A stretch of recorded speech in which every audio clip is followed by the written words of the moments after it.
સૌરાષ્ટ્ર કલા કેન્દ્ર ખાતે રહેતા રહીશોએ પોલીસ કમિશનર કચેરી ખાતે અશાંત ધારો લાગુ કરવાની કરી રજૂઆત। Story report by Sandeep Chavda, Rajkot.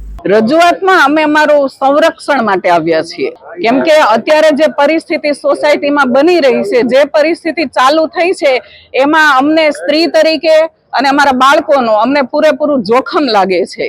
એનું કારણ છે કે વિધર્મીઓ આ સોસાયટીમાં પ્રવેશ કરી રહ્યા છે। ઓલરેડી 3 થી 4 ફેમિલીએ વસવાટ ચાલુ કરી દીધો છે।